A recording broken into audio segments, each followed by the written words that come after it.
السلام علیکم ورحمۃ اللہ وبرکاتہ۔ محترم سامعین حضرات،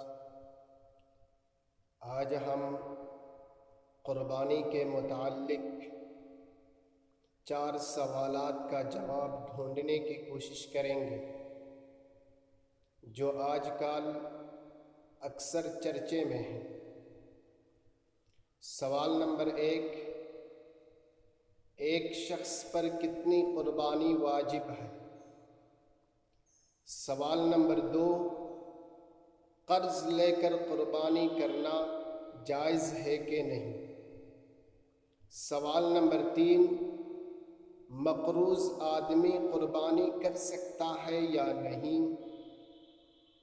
سوال نمبر 4، مرنے والے کی طرف سے قربانی کرنا جائز ہے کہ نہیں؟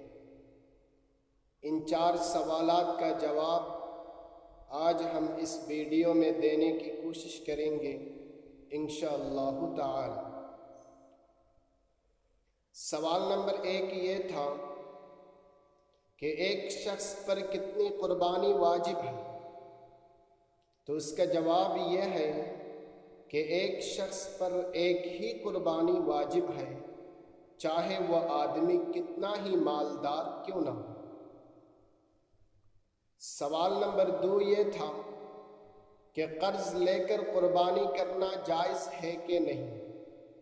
تو اس کا جواب یہ ہے کہ اگر اس شخص پر قربانی واجب ہو تو وہ آدمی قرض لے کر قربانی کرے، لیکن اگر کسی شخص پر قربانی واجب نہیں ہے تو اس کے لیے بہتر یہ ہے کہ وہ شخص قرض نہ لے اور قربانی بھی نہ کرے، یعنی وہ آدمی قرض لے کر قربانی نہ کرے، لیکن اگر قرض لے کر قربانی کرے تو اس کا قربانی جائز ہوگا اور ثواب بھی ملے گا۔ سوال نمبر 3 یہ تھا کہ مقروض آدمی، یعنی وہ شخص جس پر قرض کا بھار ہو اور قرض میں ڈوبا ہوا ہو، تو اس کے لیے شریعت کا مشورہ یہ ہے کہ وہ آدمی سب سے پہلے اپنا قرض ادا کرنے کی فکر کرے، قربانی نہ کرے۔ لیکن اگر اس کے باوجود وہ آدمی قربانی کر لے تو اس کا قربانی جائز بھی ہوگا اور قربانی کرنے پر ثواب بھی ملے گا۔ لوگوں کو اس مسئلہ پر بہت غلط فہمی ہے کہ قرض لے کر قربانی کرنا جائز نہیں، یا تو کوئی شخص اگر قرض میں ڈوبا ہوا ہو، قرض کا بھار اس کے اوپر ہو، تو اس شخص کے لیے قربانی کرنا جائز نہیں۔ قربانی کرنا میرے بھائیوں جائز ہے، لیکن بہتر یہ ہے کہ قرض لے کر قربانی نہ کرے۔ جو شخص قرض میں ڈوبا ہوا ہے وہ بھی سب سے پہلے اپنا قرض ادا کرنے کی فکر کرے، قربانی نہ کرے، لیکن اس کے باوجود اگر قربانی کر لے تو دونوں صورتوں میں، یعنی قرض لے کر اگر کوئی قربانی کرے تو جائز ہوگا، اور اگر کوئی شخص قرض میں ڈوبا ہوا ہے اس کے باوجود اگر وہ شخص قربانی کرے تو اس کا بھی قربانی جائز ہوگا اور قربانی کرنے پر ثواب بھی ملے گا۔ سوال نمبر 4 یہ تھا کہ مرنے والے کی طرف سے قربانی کرنا جائز ہے کہ نہیں؟ اس کا جواب یہ ہے کہ مرنے والے کی طرف سے قربانی کرنا جائز ہے۔ اس سلسلے میں ایک حدیث پیش کرنا چاہتا ہوں۔ حضرت انس رضی اللہ تعالی عنہ اس حدیث کے راوی ہیں کہ رأیت علیا یضحی بکبشین۔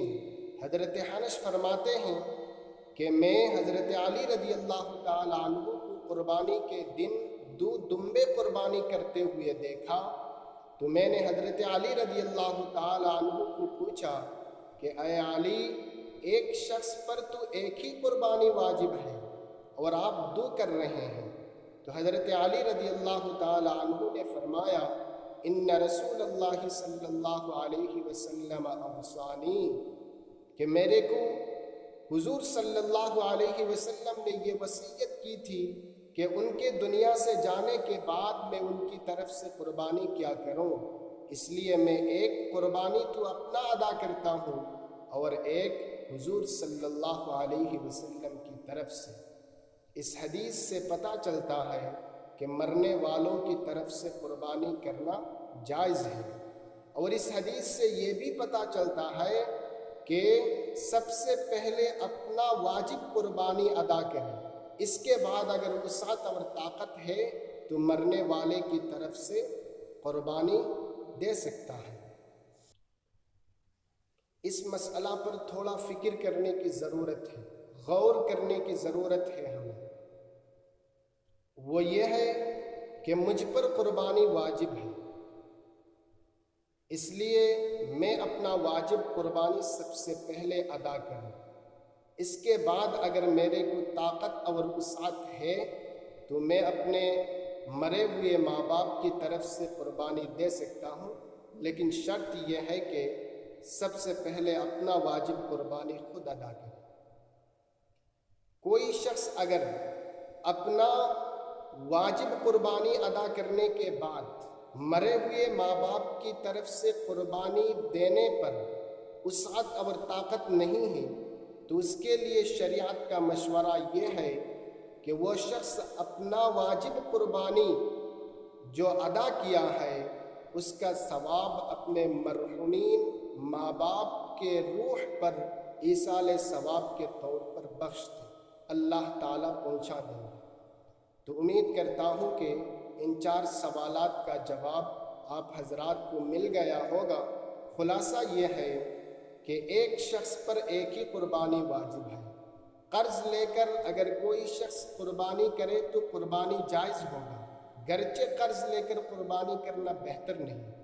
مقروض آدمی، جو شخص قرض میں ڈوبا ہوا ہے، وہ بھی اگر قربانی کر لے تو قربانی جائز ہوگا اور قربانی کرنے پر ثواب بھی ملے گا، اور مرنے والے کی طرف سے قربانی کرنا جائز ہے بشرطے کہ پہلا اپنا واجب قربانی ادا کرے۔ السلام علیکم ورحمۃ اللہ وبرکاتہ۔